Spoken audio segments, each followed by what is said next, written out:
Assalamualaikum warahmatullahi wabarakatuh. Salam sejahtera untuk kita semuanya.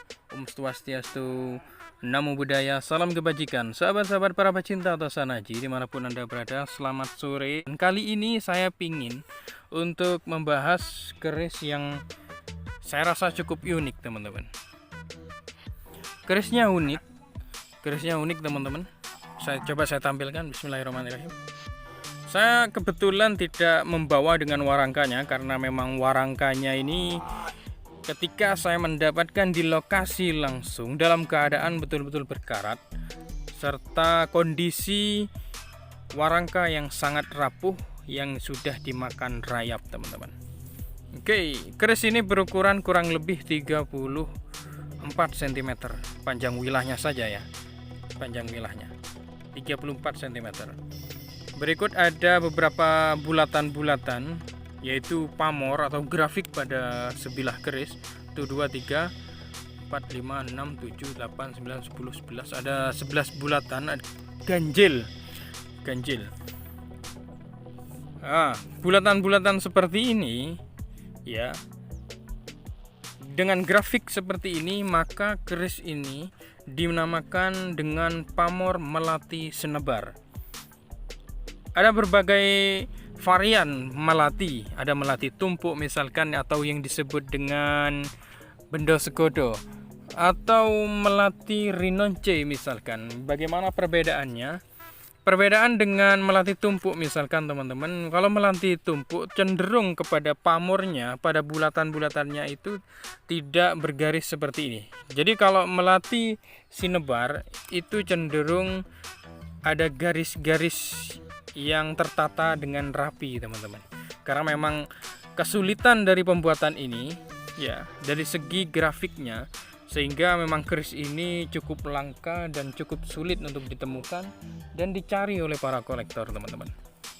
Dan uniknya lagi ada pada hubungan konjo terdapat sebuah pamor sumber namanya. Bagaimana penjelasannya nanti akan saya jelaskan setelah pengejawantahan dari filosofi keris melati senebar atau pamor melati senebar. Untuk estimasi era pembuatan kapan, maka keris ini ketika melihat rancang bangun serta pada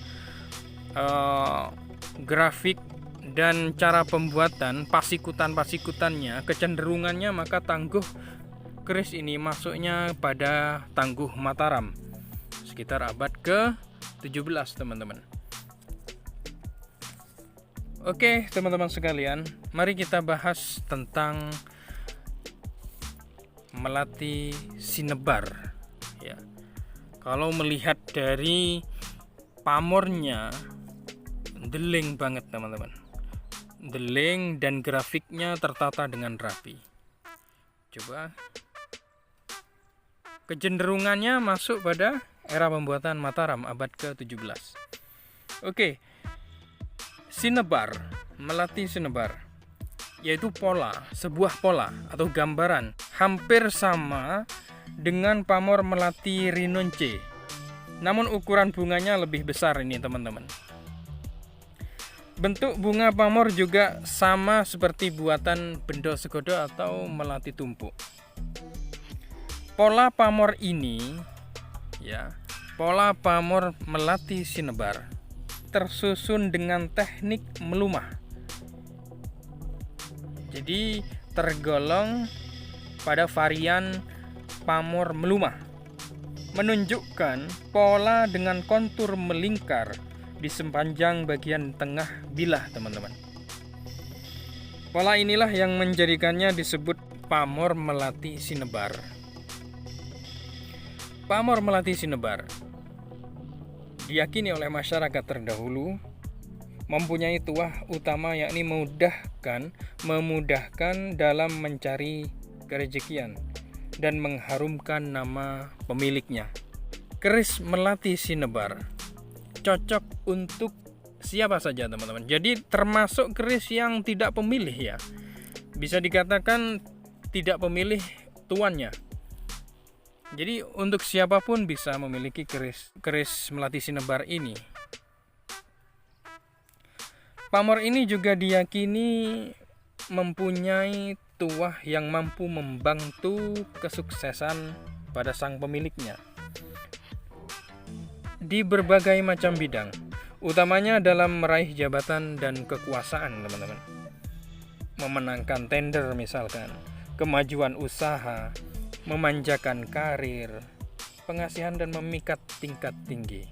Kewibawaan, baik terhadap atasan maupun bawahan, membuat pemiliknya yakin dan mampu untuk menjadi pemimpin di masyarakat. Selain itu, pamor ini juga mampu sebagai pagar diri dari gangguan gaib. Pamornya juga tidak memilih. Artinya semua orang dapat memiliki keris dengan pamor melati sinebar ini, teman-teman.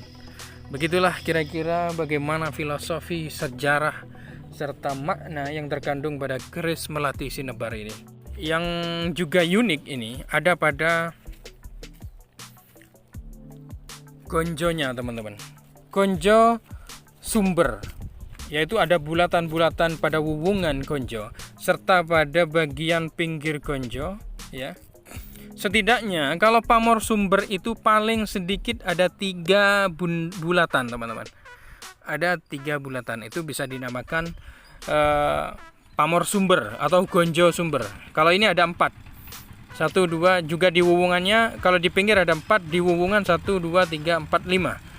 Di bagian pinggir ada 4, teman-teman. Jadi keris ini tergolong gonjo sumber. Gonjo sumber, tuahnya sama halnya dengan pamor udan mas.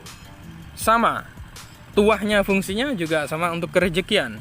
Jadi ada korelasi lah antara keris pamor melati sinebar dengan gonjo sumber. Dan gonjo sumber tergolong gonjo yang sangat langka ditemukan, karena memang tahap dari pembuatan tekniknya sungguh sangat rumit sekali, teman-teman. Dan ini pamor gonjo sumber pada gonjonya merupakan pegangan ageman seorang bangsawan di zaman kerajaan dahulu. Inilah persembahan dari Hunter Pusaka, suatu keris yang sungguh wingit, yaitu keris berdapur tilam upih berpamor melati sinebar gonjo sumber. Terima kasih yang sudah menyimak. Mudah-mudahan Anda diberikan rezeki yang berlimpah. Wassalamualaikum warahmatullahi wabarakatuh. Salam budaya.